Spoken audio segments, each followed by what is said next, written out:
د ننګرهار امنیه قومندانۍ اړوند ترافیکو مدیریت له لوري جلال آباد ښار کې د یو کلي بې اسناد او باقیداره موټرو نیولو کمپاین پیل شوی. د ننګرهار امنیه قومندانۍ ویان سید طیب حماد وایي په تیرو څو ورځو کې سلګونه دغه ډول موټرې نیولي. په دې کمپاین کې هغه موټرونه چې اسناد ونه لري او هغه موټرونه چې اسناد یې باقي وي او هغه خلک چې لیسنس ونه لري د دې باره کې کمپاین پیل شوی دی چې د څو ورځو په ترڅ کې سلګونه موټر مو نیولي دي او هلته مو شهرک ته انتقال کړي دي. دا کمپاین به تر هغه وخت دوام ولري تر څو ټول خلک د ترافیکو په قوانینو سره سل په سله دی خپل قوانین د ترافیک دغه په ځان باندې عملي کړي. حماد زیاتوي چې دې سره به د دولت عوایدو زیاتېدو ترڅنګ جلال آباد ښار کې نظم رامنځته شي.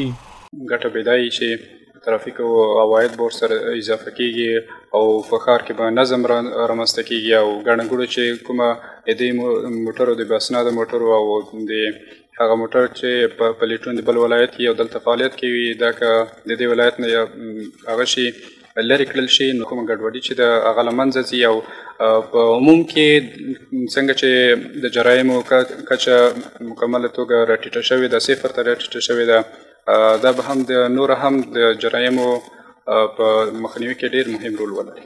جلال آباد ښاریان سید جان او بشیر د امنیه قومندانۍ دغه اقدام نیک بولي. وایي جلال آباد ښار وړوکی دی او دغه ډول بې اسناده او د نورو ولایتونو موټرو ګرځېدو پکې ګڼه ګوڼه رامنځته کړي چې ورسره به دغه ستونزه حل شي. کوم ګاډي چې اسنادونه باقي دي هغې اسنادونه پاک دي ځکه چې دولت ته ګټه هم رسېږي او دولت به ویزه هم زیاتېږي دې اسنادونه هم پاک شي. باقي دا نور ګاډي دي بیخي د افغانستان نه بند شي یو کلي ګاډي بند شي د بل ولایت ګاډي چې دې ګاډي کې دي هغه دې بند شي دا زموږ لپاره یوه ګټه ده. یو خو ترافیک پیښې دې موږ کمې شي هر ورځ زموږ بیخي مرګ جوړه زیاته ده. بې اسناده ګاډي چې ختم شي ننګرهار ښار به ښکلا پیدا کړي او جنایي جرمونه به بیخي ورسره د منځه نه لاړ شي. د چا چې اسناد باقي دا باید اسناد صفا کړي. مسؤلین دغه راز له موټر چلوونکو غواړي چې د موټر چلولو مخکې باید ترافیکي قوانین او اصول زده کړي تر څو له ترافیکي حادثاتو سره مخ نشي.